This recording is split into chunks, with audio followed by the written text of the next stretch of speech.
So getting into shape with Arina and Emma on quarantine. Let's do it. If not now, when?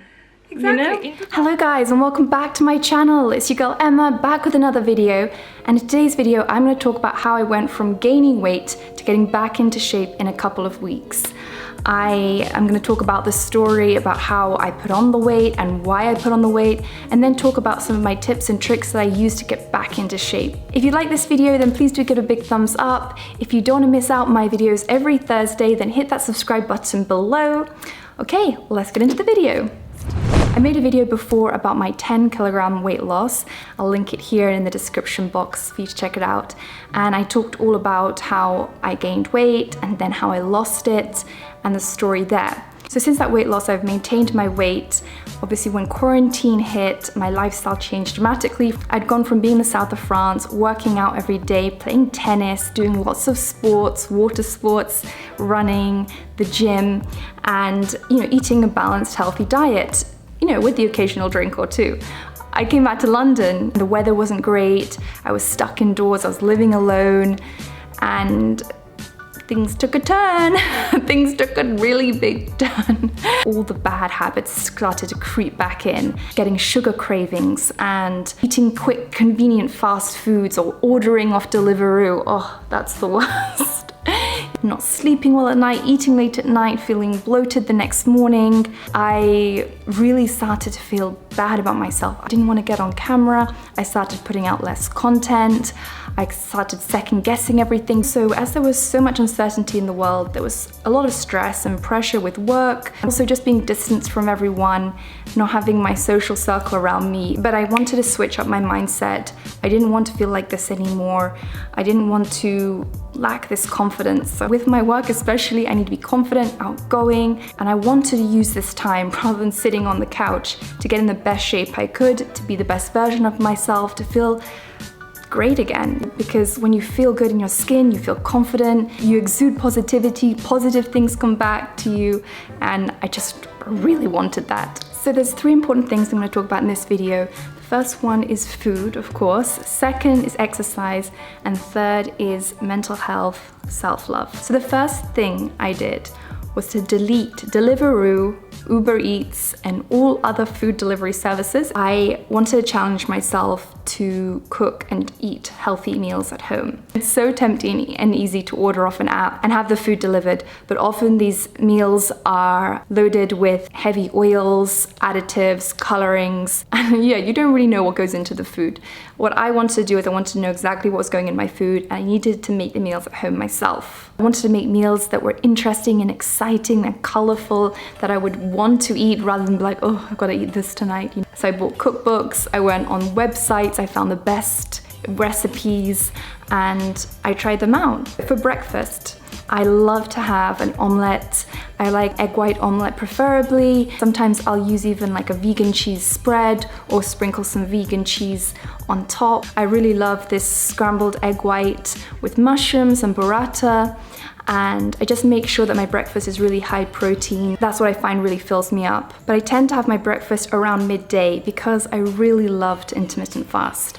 Intermittent fasting is where you have a window where you're allowed to eat and then a window where you're not allowed to eat. And I use this app called Zero, which helps log my times for when I had my last meal to my next meal. I have more of a brunch instead of a breakfast, and I have it around 12 o'clock. So I don't feel like I'm missing out on breakfast because I still have it, but I just have it later in the day. So I may have a lunch around 2 or 3 o'clock, or if I've had my breakfast later, I'll then have like a snack, and then I'll have an early dinner around 7:30. Having early dinners has really helped me as well, because I would have my dinner as late as 9:30, 10 o'clock, and then I wouldn't have properly digested the food, so I wouldn't sleep so well at night.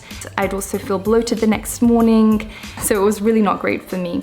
But having my dinner early means that I have time to digest the food before I go to bed, and it gives me also a great fasting window between my dinner and my next meal. I also felt after a few days of intermittent fasting that I had more energy, I was more awake, I was more focused in the mornings when I was working, and overall I just felt energized and less bloated, not craving sugar. So all around it really worked for me. For lunch, I love to make a wrap. At the moment, I'm eating these high protein wraps, which are very low in carbohydrate, but I also love coconut wraps. So I like to put vegan cream cheese, cut up some cucumber, maybe some tomato, some crushed avocado, some eggs. I mix it up, but I find these wraps are so delicious and filling. I also love to make big, colorful salads. I'll put tomato, cucumber, avocado, some broccoli, some peppers, and I like to make my own lemon and mustard vinaigrette on that. Now for the secret sauce.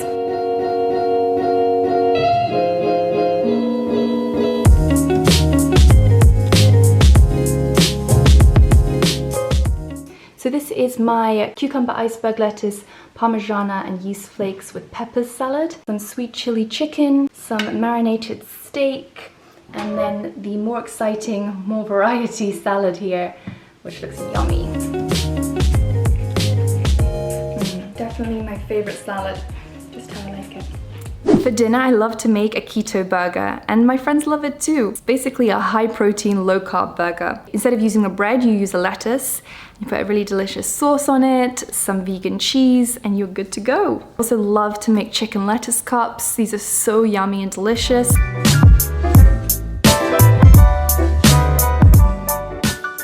Ta-da! These are the chicken lettuce cups, keto-friendly, healthy, organic. I also make chicken Alfredo, which I got this recipe online, and you make these zucchini zoodles using this really fun machine. It's really yummy and healthy and delicious. If I wanted to categorize the foods I eat, I guess you could say they're keto-friendly foods. I don't like to use the word diet because diet just means the food we eat, and I also consider it more of a lifestyle. But I would say the diet I follow is a keto diet. So it's lots of proteins, you're allowed some vegetables, you are not allowed to have any grains or pulses or rice or lentils. That's high protein, low carb. I do try to limit my meat intake with the keto diet, so I do like to choose vegan options when available, such as vegan burgers or vegan chicken or vegan sausages and things like this. Snacking is fine as long as it's in moderation, as long as the foods that you are snacking on are nutritious and healthy. So that means nothing out of a packet that is processed. I love to make chia seed puddings, which are very popular amongst my friends.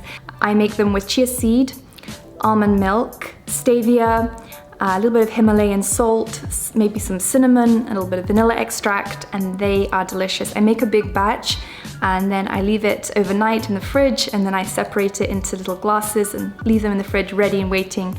You can also, if you're feeling fancy, add some goji berries, cacao nibs, and some crushed coconut top, which is so yummy. It's great for the morning or an afternoon snack because it's full of fiber and high protein. So losing weight is 80% diet, 20% exercise. I think that's really important to keep in mind because I remember in the past I used to think that I could outtrain my diet, like I can eat whatever I want because I'm exercising 5 times a week, and I wasn't losing any weight. In fact, I was gaining. I do find myself much more successful with my weight loss when I incorporate exercise. However, it doesn't have to be super intense exercise. I also think you should listen to your body. You shouldn't, of course, if you're feeling lazy, then that's not an excuse, but if you feel in pain or you feel tired, you should listen to your body and you shouldn't work out. Working out should be enjoyable, it should be fun. If you find something that you love, whether it's a YouTuber you're following who's got great fitness workouts or it's a particular sport or exercise, that's what you should do, because otherwise you won't be motivated to do it. You won't stick to a fitness plan. You know, having a great playlist of your favorite music really helps. Obviously the hardest thing is just getting there, getting those trainers on, getting out the door. You make it easier for yourself. Have your gym kit ready the night before. All these things really help motivate you. If you can, buddy up with someone who's also interested in workouts and do it together. Make it fun, making it exciting for yourself. Did you enjoy it? Really getting into my workouts. I think we should do it every day. What do you think? So get into shape with Arina and Emma on quarantine. Let's do it. If not now, when? Exactly. You know? I feel like working out is like my therapy time. It's time for myself No one else has control over it. Not only is the release of endorphins, but the release of stress with that. I'm sweating out the stress. I just suddenly feel lighter after it as well. So I think it's important to have a balance in your life. What works for one person may be different for another.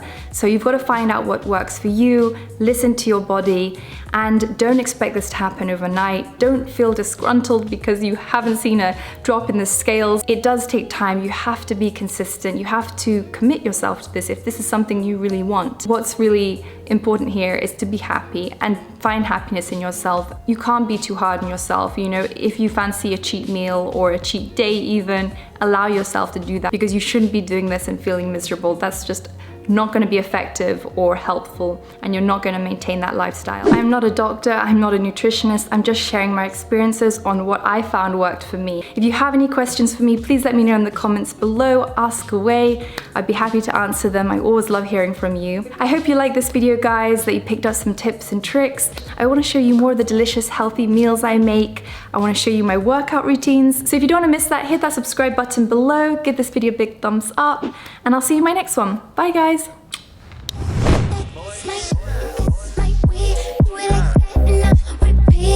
Be scared.